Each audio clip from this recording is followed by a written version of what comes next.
Él comparte un diálogo con el invitado. En Punto Noticias hablamos de...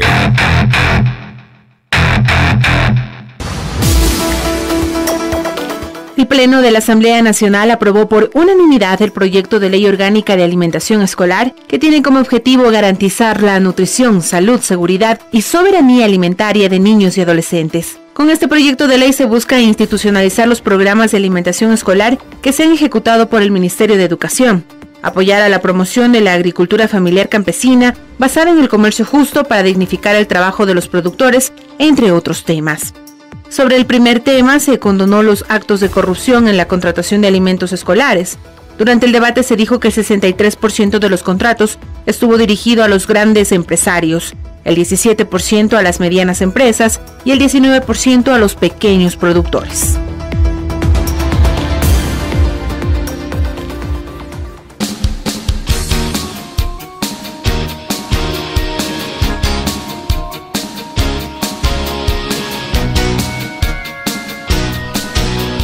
7 de la mañana con 47 minutos, 7:47 minutos en la primera entrega de Punto Noticias a través de Pichincha Universal. Ya saludamos en nuestros estudios a Mauricio Proaño, ingeniero, asambleísta de la Revolución Ciudadana. Como lo escucharon en la introducción, esta normativa que fue aprobada en el Pleno de la Asamblea Nacional en segundo debate tiene como objetivo garantizar la nutrición, salud, seguridad, soberanía alimentaria de niños y adolescentes. Asambleísta Proaño, gracias por estar con nosotros. ¿Cómo a través de una normativa se va a poder garantizar sin duda este derecho que beneficiará a los niños y jóvenes de nuestro país? Sí, bueno, primero, gracias por la entrevista y siempre muy agradecido de estar aquí en Pichincha Universal.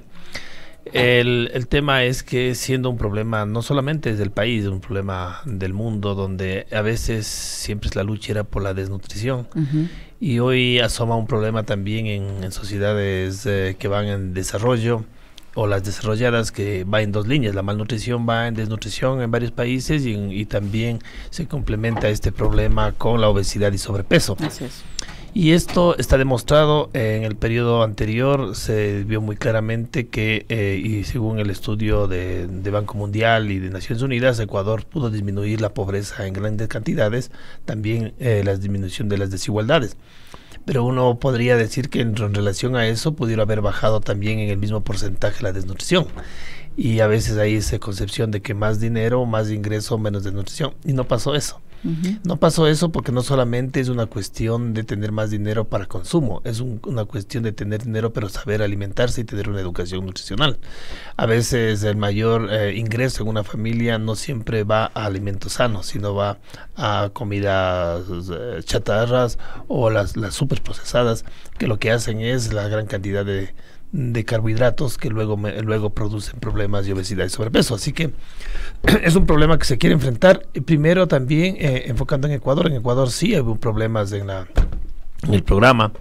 Se descentralizó mucho el programa. Eran muy pocas las empresas beneficiadas con la compra de estos alimentos. Lo que hemos hecho, y según la experiencia de estudios que hubo de FAO, de PMA, en el mundo, no solamente en Ecuador y en América Latina, demuestran que si esto no se descentraliza y si no va acompañado de productos frescos y que venga de la agricultura familiar, los programas tienden a perderse. Entonces, por eso fue la propuesta que, como yo, coordinador del Frente Parlamentario Ecuador Sin Hambre aquí en el Ecuador y parte del Frente Parlamentario Hambre Cero de América Latina y el Caribe, propuse a realizar una propuesta de ley en donde ya con las experiencias de los años y de los países podamos ir trabajando en una propuesta en donde educación sea el órgano rector, quien sabe el manejo y administración de los centros de educación, salud, que tiene que trabajar en el tema de inocuidad y las dietas alimenticias locales para cada escuela, y se junta en el triángulo el tema de lo que es agricultura, en donde ya vamos a tener un flujo de dinero también para la pequeña agricultura que pueda presentar ya alimentos que tengan un nivel cierto de valor agregado para el consumo de los estudiantes localmente.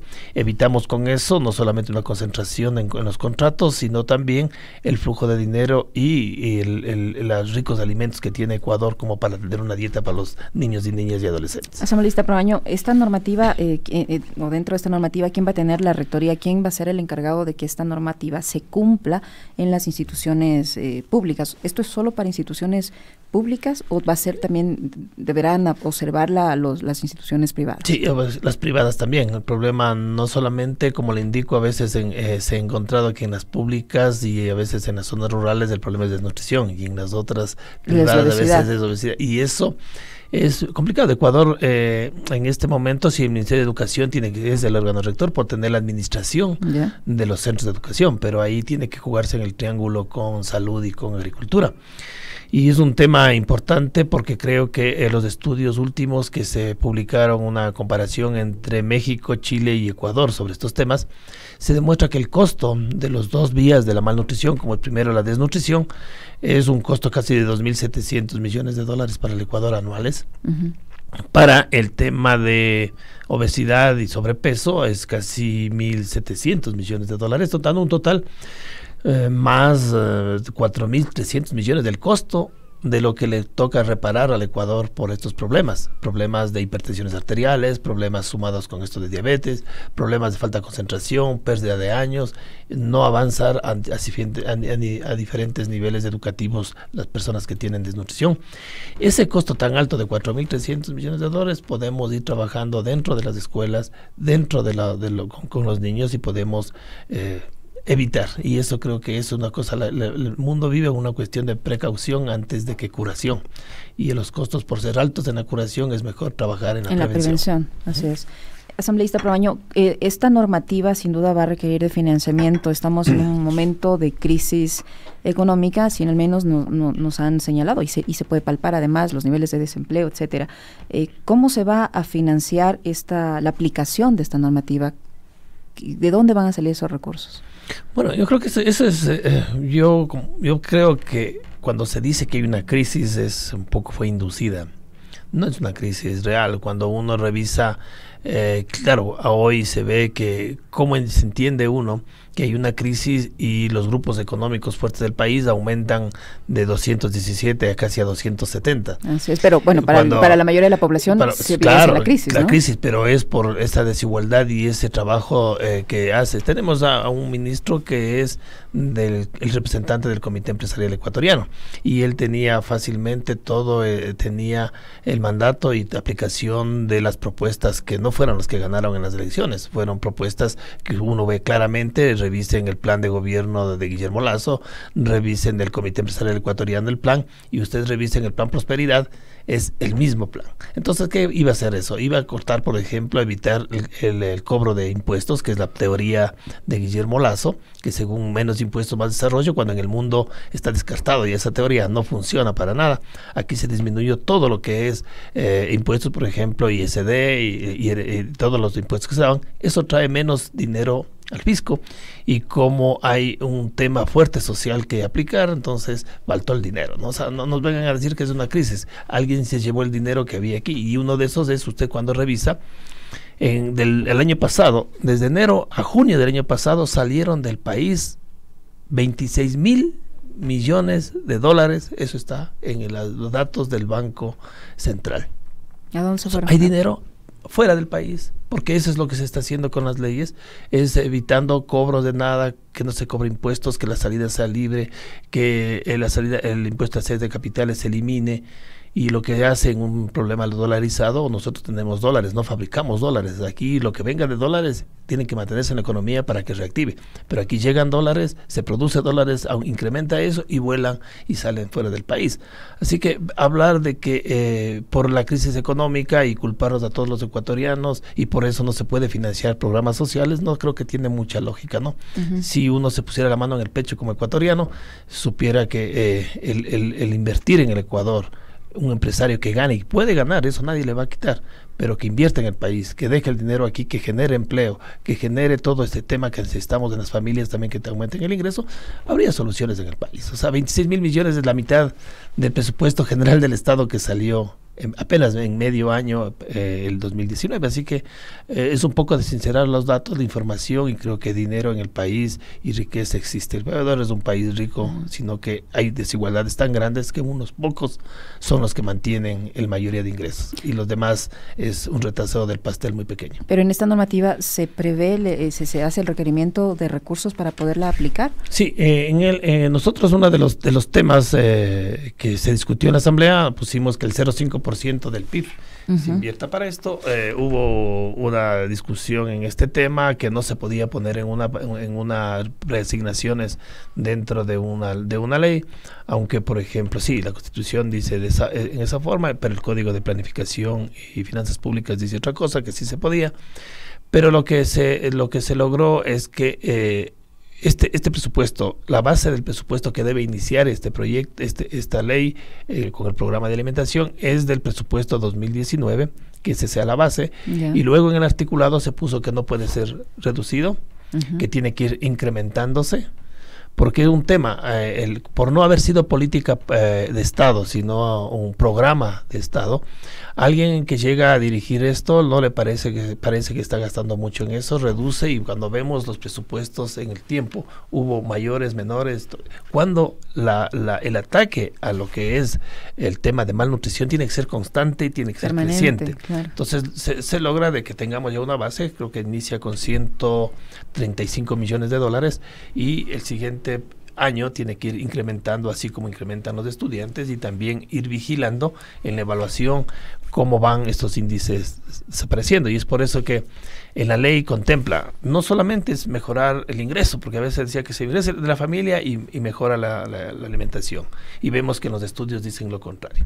Lo que estamos haciendo es que también apoyar a lo que cuando hay una mejora en los ingresos, logremos en las escuelas una educación nutricional con los niños que puedan influenciar en sus casas para mejor alimentación y cubrir ese problema que tenemos. Un poco para que la audiencia entienda el tema, esto cómo se va a aplicar, o sea, en los bares de las instituciones educativas, los estudiantes van a encontrar comida saludable, y ese costo lo asume la institución educativa, sí, o lo asume el padre del estudiante. Sí, hay en los bares, hay la comida en los bares, que también hay un control de parte de nutrición, pero esto es un complemento a la alimentación que da el Estado. Ya, ¿no? O sea, como la colación escolar que se da. Sí, y tratando unos problemas graves que se tiene cuando es desnutrición, es un problema de hierros y problema de provitamina A, minerales.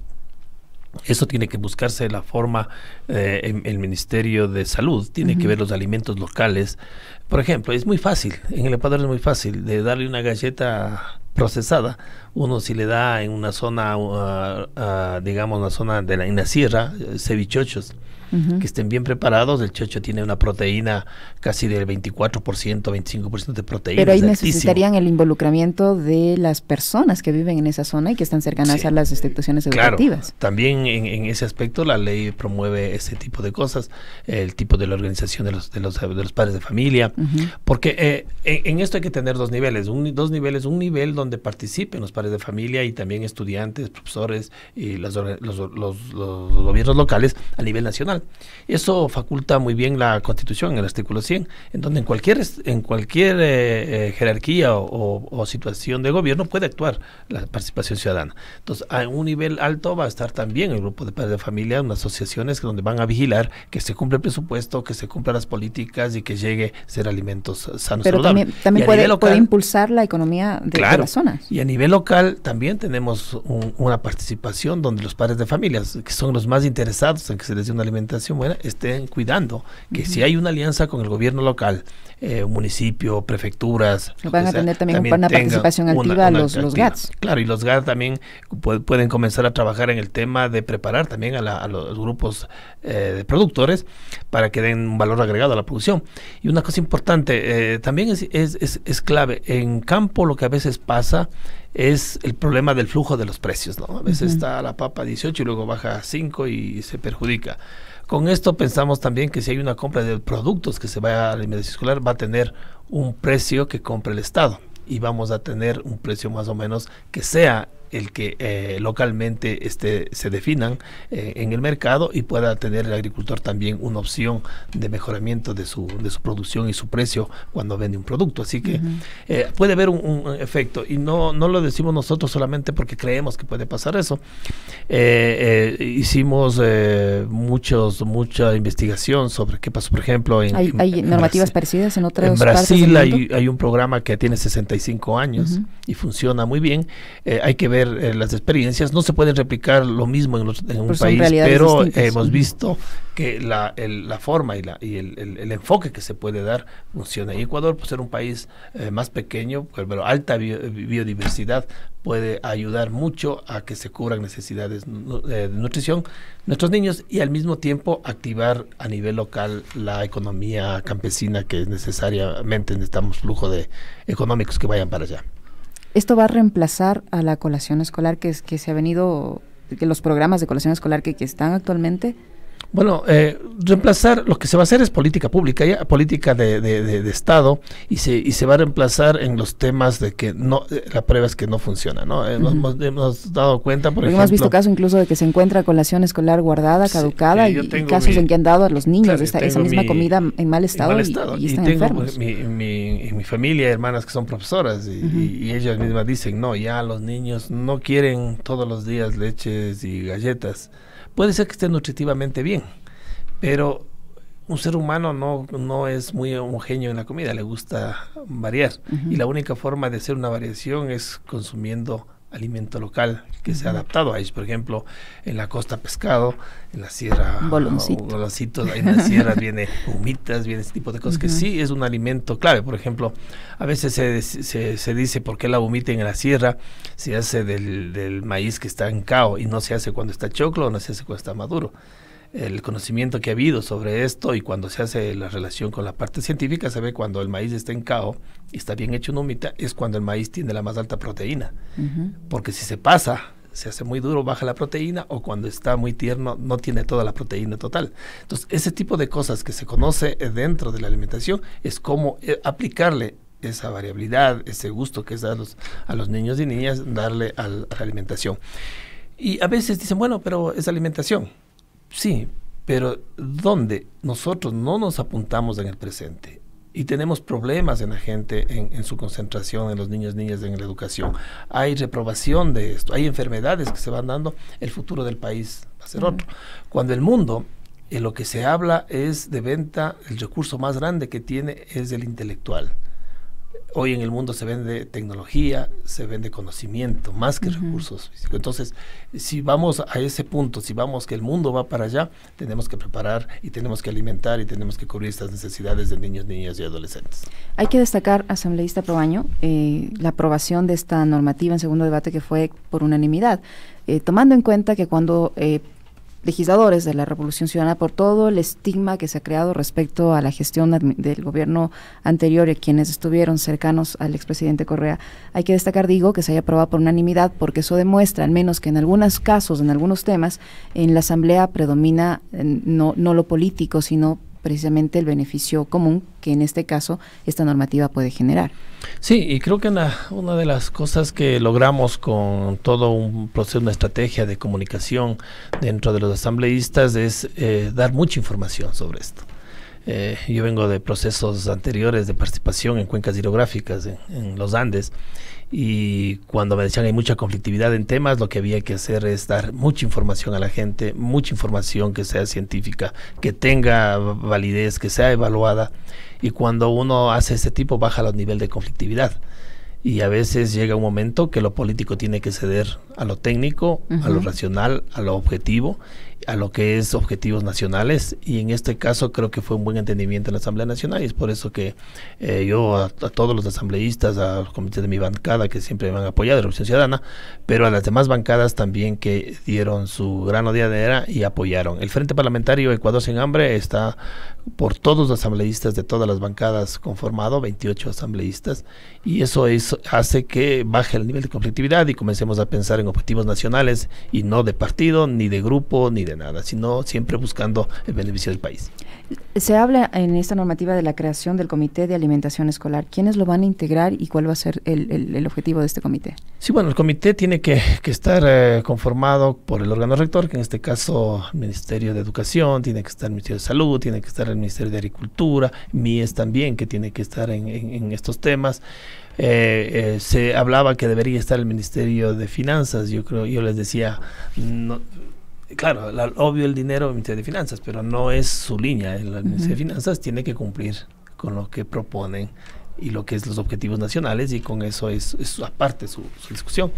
Pero estos comités lo que van a ayudar es a generar esta política, es apoyar a que a nivel nacional se vaya cumpliendo con la normativa.